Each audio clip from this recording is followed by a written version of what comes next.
Oke teman-teman, assalamualaikum warahmatullahi wabarakatuh. Di sini kita akan menjelaskan yaitu pengolahan data mentah dengan menggunakan SPSS ya teman-teman. Sebelumnya perkenalkan, nama saya Abdul Mukni Rizky dari kelas BKI B1 dengan NIM 040203240001. Oke, di sini ada data mentah ya teman-teman. Nah, berhubung saya sudah mengerjakan data mentahnya dan juga sudah pernah mengerjakan SPSS dan juga membuat kesimpulan di Word, jadi di sini kita akan membuat tutorialnya saja ya. Kita jelaskan dari awal sampai akhir. Oke, yang pertama, untuk data mentah ini sebenarnya nggak ada kolom X1, X2, X3 dan Y1 di sini ya teman-teman, dan juga belum ada nilainya. Maka dari itu saya sudah memberikan kolom di sini dengan menginsert ya. Dari sini kita insert, lalu kita masukkan sini. Kemudian untuk nilainya kita menggunakan rumus sum, lalu kita ini blok langsung. Setelah itu kita enter dan kita tarik ke bawah sampai selesai. Begitu pula X2, X3 dan Y1. Untuk jumlah responden di sini ada sebanyak 90 responden. Nah, judulnya penelitian itu yaitu efektivitas layanan bimbingan konseling terhadap kesejahteraan psikologis mahasiswa yang mempunyai variabel 4, X1, X2, X3 dan Y, dan juga mempunyai keterangan 5, yaitu sangat tidak setuju, ragu-ragu, setuju, dan sangat setuju. Oke, langsung saja kita akan masuk ke SPSS nya ya. Oke, kita masuk. Nah, di sini kita ambil variabel view, kita ketik manual ya. Tadi variabel yang ada di Excel ditaruh di variabel view. Oke, kita ketik manual. Itu X1 titik 2 X1 jumlahnya juga ya teman-teman ya, X1 sampai selesai.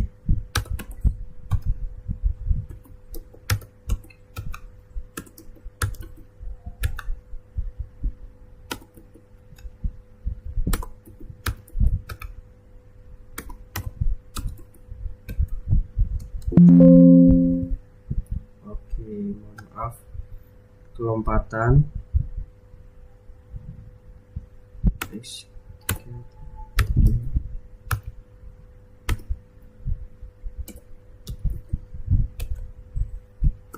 Nah, lanjutnya Y ya teman-teman, Y.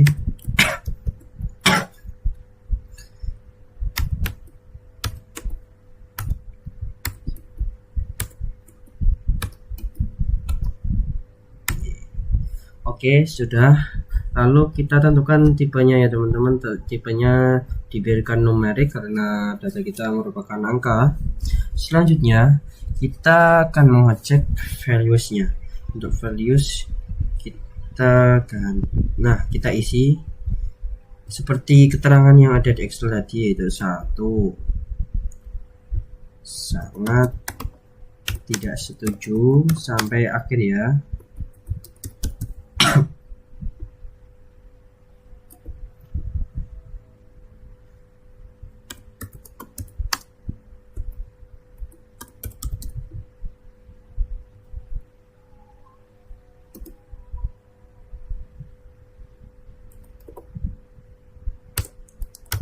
Oke,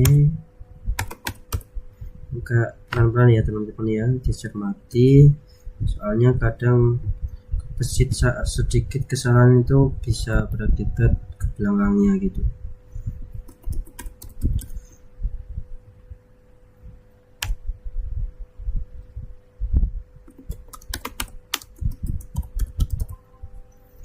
Oke, sudah kita add. Setelah itu kita masuk ke Oke, nah setelah itu kita kontrol saja. Kita untuk jumlahnya nggak usah ya, untuk jumlah biarkan saja non. Oke,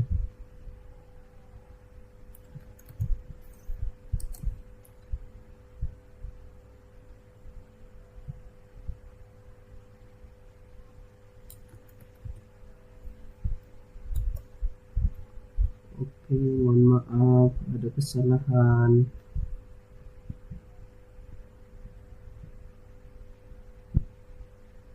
Oh, yang sebelah ini ya teman-teman ya.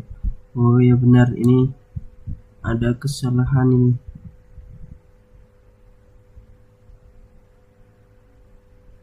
Oh bentar teman-teman, kita geser dulu ya, kita copy ini, bisa nggak ya? Kita edit dulu X2, ini X2 ya, ini 1.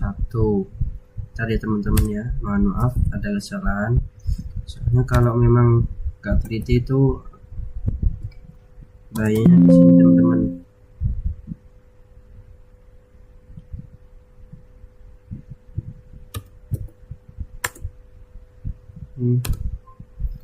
X3 oke,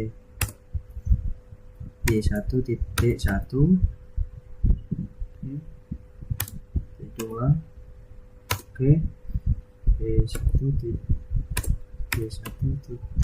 oke, B1 titik oke, Y1 ya saya oke, Y1 gitu ya. Oke, nah, itu datanya. Nah sudah teman-teman, mohon maaf tadi ya, untuk ini kita ubah non aja ya, non cancelling. Bentar, ini kita ubah dulu. Oke, yang ini nonnya ini kita kontrol, setelah itu kita masukkan di sini. Oke sudah, setelah itu kita cek yang measure ya, ini kan unknown, lalu diganti ordinal yang variabelnya saja ordinal, terus yang jumlahnya diganti scale ya. Nah ini di copy aja, Ctrl C, itu Ctrl V.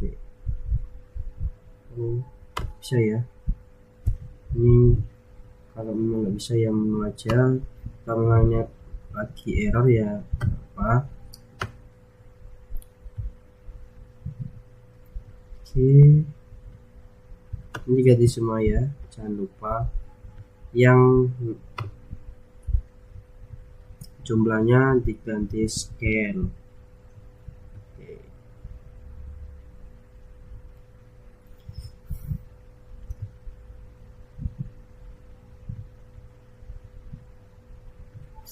Oke, selanjutnya sudah, kita masuk ke Excel dulu. Nah sekarang kita copy semua ini, datanya kita copy dari awal sampai akhir. Oke, cukup, kita Ctrl C, kita masukkan ke SPSS bagian data view, masukkan di sini, Ctrl V. Oke, mungkin akan loading ya. Sudah, setelah itu langsung saja kita lihat dulu PPT nya, kita cek dari yang pertama kita disuruh apa ya. Oke, sudah cukup. Di sini kita akan melakukan uji deskriptif ya. Kita langsung masuk saja SPS nya, kita klik analyze, kita klik deskriptif statistik, kita klik frekuensi. Nah, setelah itu kita masukkan semua datanya ini kecuali jumlah ya. Oke, sudah sampai akhir.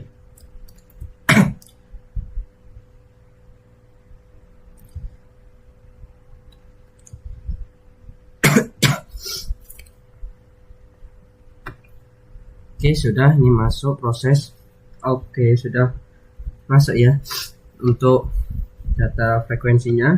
Selanjutnya kita kan sudah membuat di Word, kita cocokkan saja dan kita analisis untuk hasilnya.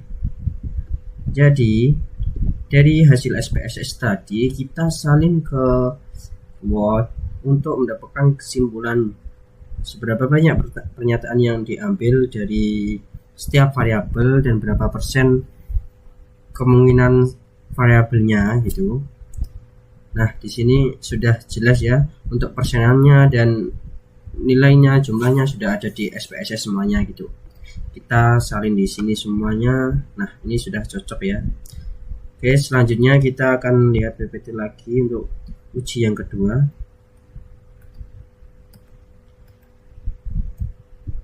Oke, yang kedua kita akan melakukan uji validitas ya teman-teman ya.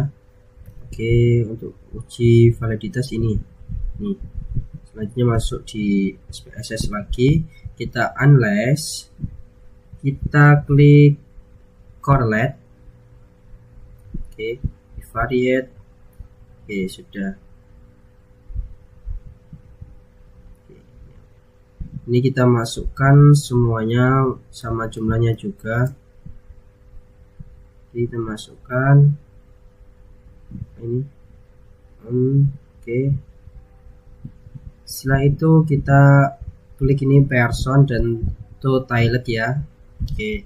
Setelah itu kita oke. Nah, sudah muncul untuk korelasinya. Oke, setelah itu kita cari satu persatu ya teman-teman ya. Satu persatu correlate dari variabelnya itu dan jumlah. Nah, kita kembalikan dulu. Ini dicari ya. Oke. Nah, sudah lanjut sampai akhir.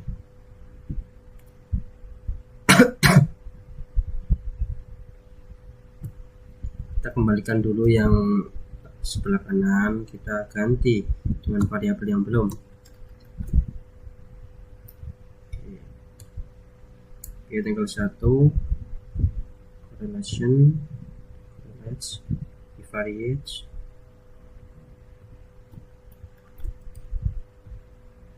Oke, yang terakhir Y. Lanjut.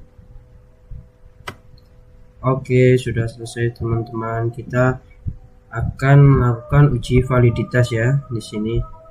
Nah, setelah itu kita cek ke Word hasilnya dan kita cek juga apakah benar dengan penghitungan dari SPSS tadi.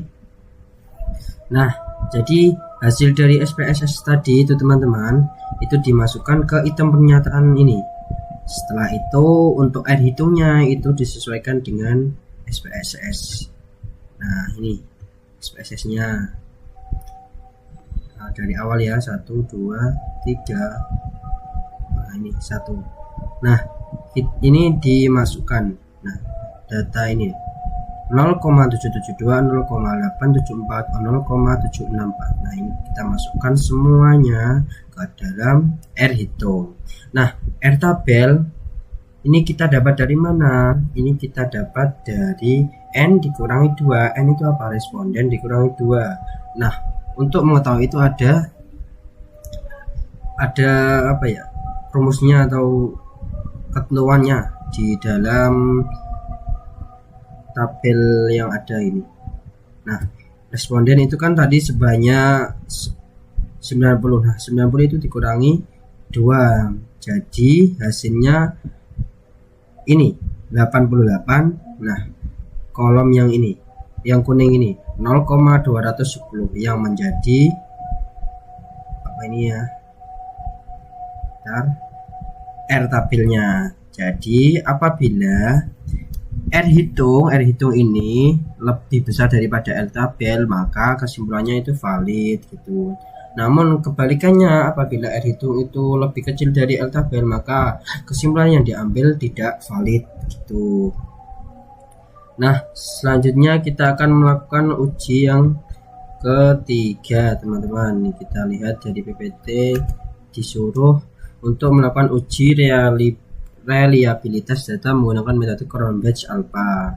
Nah, ini kita mencari alfanya ya, mencari alfa di SPSS. Oke, kita masuk ke SPSS dulu, kita klik analyze, selanjutnya kita klik scale ya, scale. Oke, scale reliability. Setelah itu kita masukkan itemnya satu persatu ya. Nah, satu persatu. Setelah itu kita alpha, kita klik oke ya. Oke, sudah. Nah, ini yang kita pakai nanti nih, Cronbachh alphanya saja ya, teman-teman. Oke, setelah itu kita cari semuanya dulu.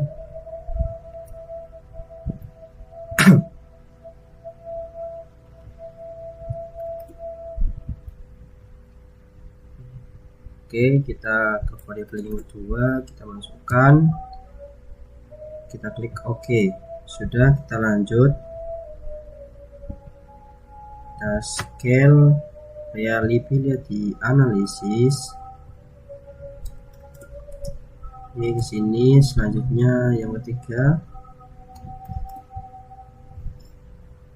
Oke, sudah, kita oke.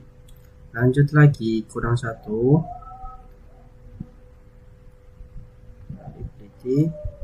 Satu ini Y ya, semuanya dicari kecuali yang jumlahnya ya. Oke, sudah. Yang terakhir, selanjutnya nilai-nilai yang bawah ini ya teman-teman, kita masukkan ke dalam tabel Word untuk dicek. Oke, untuk dicari hasilnya gitu loh. Oke, sudah 0,72 gitu ya. Kita kembali ke Word tadi, apa yang kita hitung. Nah, kita menghitungnya itu ini teman-teman, variabelnya apa kita taruh di sini dari Excel yang tadi.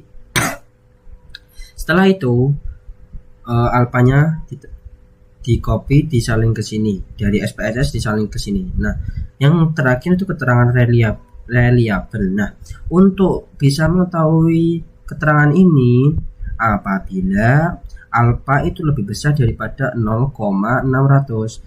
Jika alfa lebih kecil dari 0,600, maka keterangannya itu menjadi tidak reliable ya teman-teman. Oke, selanjutnya kita melakukan uji analis yang keempat, yaitu uji asumsi klasik, uji normalitas, probability plot. Oke, kita masuk ke XPS-nya.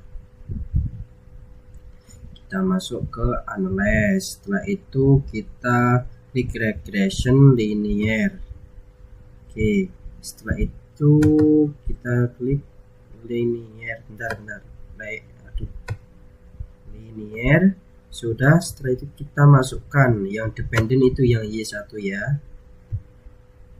Yang ini independent semua, Y2. Tuh, bentar. Nih. Oke, sudah. Kita klik plot, jangan lupa depend, lalu kita klik normal probability plot. Oke, sudah, continue. Setelah itu kita oke, setelah itu kita cek dulu, muncul, masih loading ya teman-teman ya, sabar dulu teman-teman. Nah, sudah teman-teman. Ini, nah, model summary ANOVA coefficient residual. Nah, ini yang kita butuhkan untuk menguji normal probability plot dari persebaran titik-titik ini ya. Dari awal itu mulai menyebar antara titik-titik dan garis diagonal yang lurus ini, miring atau miring. Nah, semakin ke atas ini semakin mengikuti garis diagonal, maka menurut teori ini atau uji ini itu bisa dinyatakan apa itu normal ya, karena mengikuti garis lurus atau garis diagonal. Nah, seperti yang ada di Word ini, bisa dikatakan normal jika sebaran titik relatif tersebut mengikuti bentuk satu garis lurus, diagonal, atau garis miring. Yang selanjutnya langsung saja, yaitu uji normalitas Kolmogorov-Smirnov. Oke, untuk caranya ini di sini ya, ada caranya enggak ya? Oh, bentar di awal. Oke. Nah, ini kita cari lagi di sini. Nah, sudah. Kita klik analyze. Kita ke regression kembali. Kita linear. Setelah itu kita save ya, teman-teman. Save. Lalu kita pergi ke ini. Kita klik unstandardized. Lalu kita klik langsung aja. Kita klik oke. Oke, setelah itu X dulu. Oke, sudah. Setelah itu kita kembali ke ini, non parametric test ya. Kita pilih legacy. Ya, teman-teman. Ini agak ini teman-teman untuk laptopnya. Mohon maaf. Setelah itu kita klik satu sampel KS. Nah, ini nanti yang dimasukkan adalah unstandardized-nya. Ini belum masuk ya teman-teman, mungkin ada loading atau gimana, sebentar ya. Oke, kita cek lagi dari regression, mungkin masih loading atau gimana, kita klik lagi aja. Nah, linear. Setelah itu kita load sudah ya. Oke, sudah. Setelah itu kita save unstandardized, bagi kita main ya, coba. Oke, kita oke, sudah. Setelah itu kita kembali ke tadi non parametric test. Legacy dialog. Setelah itu kita mil satu sampel KS ini ya. Semoga sudah ada ya teman-teman ya. Oh, belum ada ya. Oke, bentar dulu, mungkin agak lemot. Kita coba lagi dulu. Oke, teman-teman. Tadi memang gini, jadi agak lama. Mungkin dari SPSS-nya atau mungkin dari laptopnya belum bisa gitu. Namun untuk rumusnya dan caranya sudah benar ya teman-teman ya. Jadi untuk sabar dulu, mohon kesabarannya. Kita coba lagi dan coba lagi, jangan pernah menyerah ya. Oke, jangan pernah menyerah. Kita klik OK, kita X dulu, kita unless, kembali lagi ke sini, legacy, cover satu sampel KS. Bismillah. Oh, belum ada ya, belum ada, mungkin apa ya, ini kok terlalu lama ya, apa yang belum kita centang, adakah sudah kita cek semua, sudah di share unstandardized. Ini lanjut, ini coba kelihatan dulu. Oke, sudah ya teman-teman ya, sudah. Oke, coba di dulu. Oke, coba oke dulu ya, kita oke dulu ya. Nah, ini yang tadi ya teman-teman. Oke, sudah. Kita coba ini yang tadi, kita coba sekarang yang non parametric ini. Apakah sudah muncul unstandardized-nya di sini?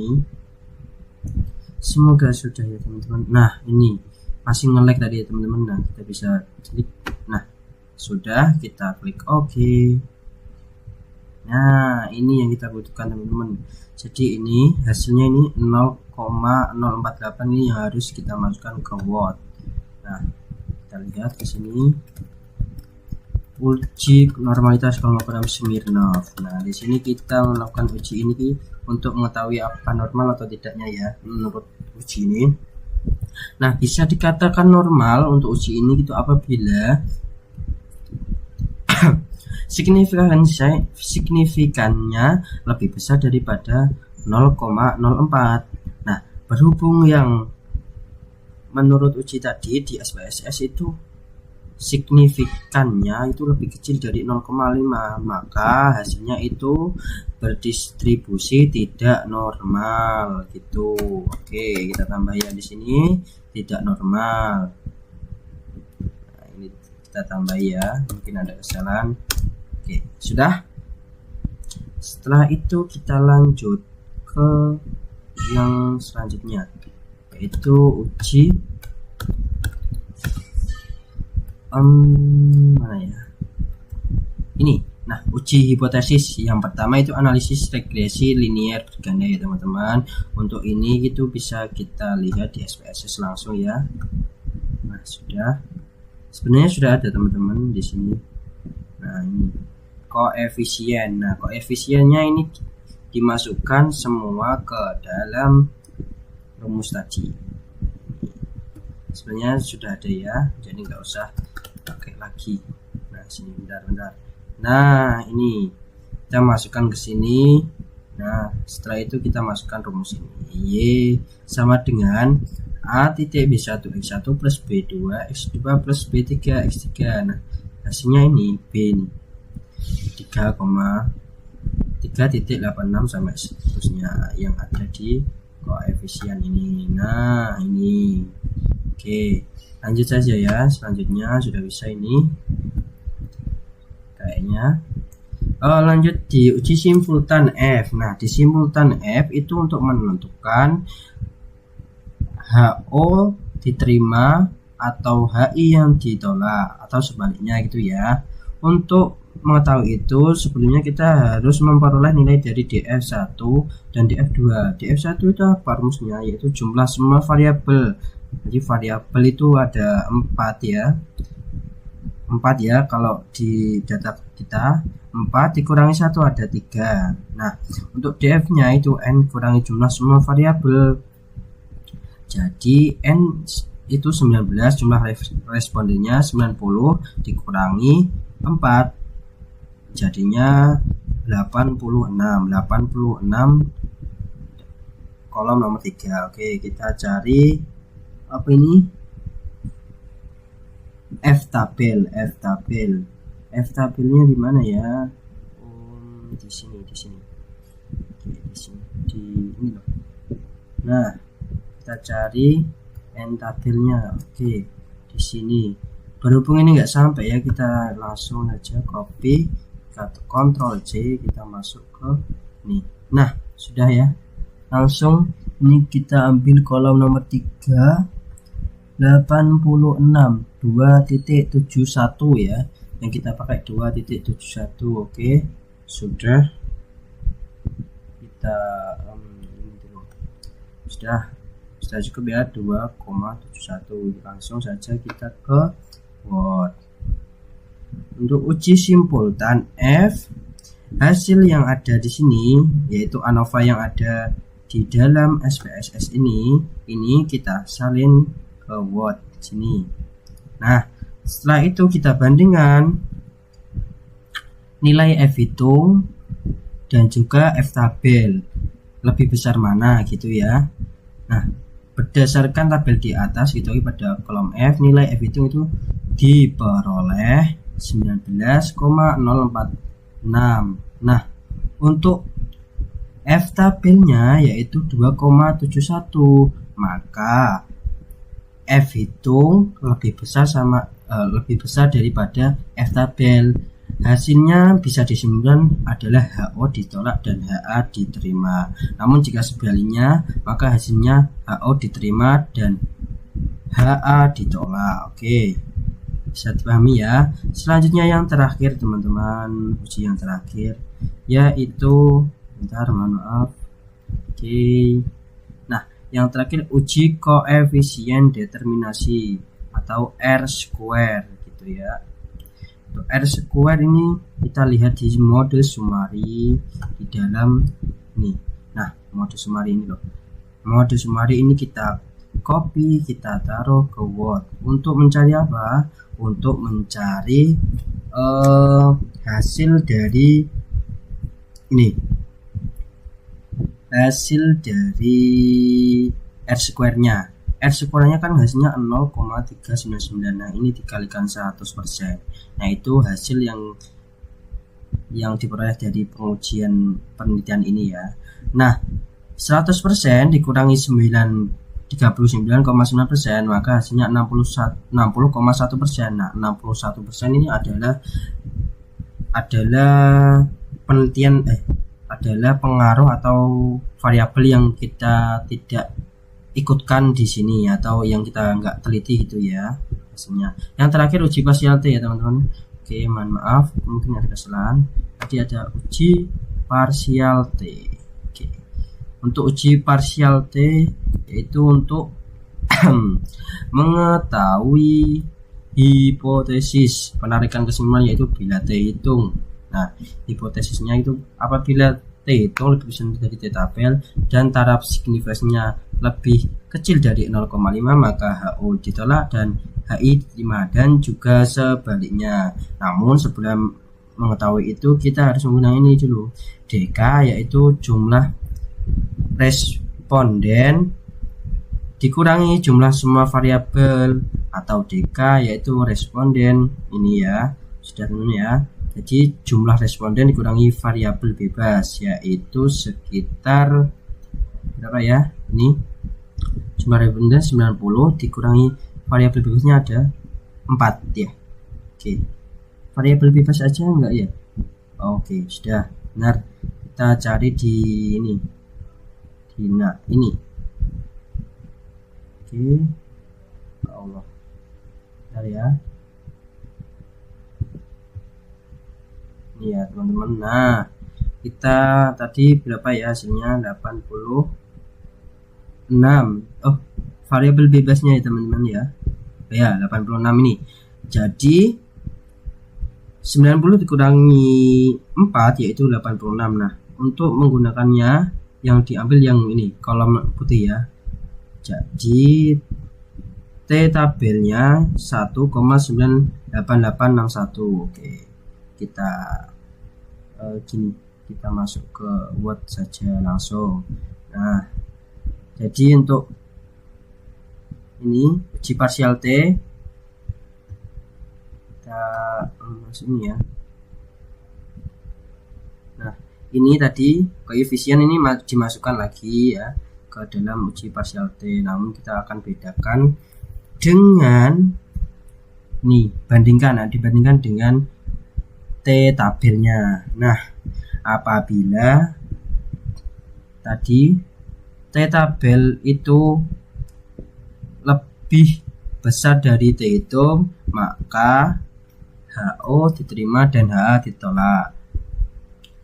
Namun apabila T hitung lebih besar daripada T tabel, maka HA diterima dan HO ditolak gitu ya. Nah, ini hasilnya.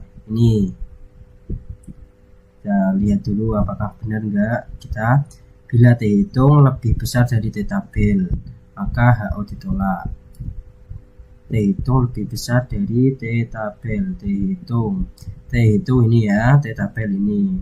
T hitung lebih besar dari T tabel, maka HO ditolak dan HA diterima. Oke, benar nomor 1.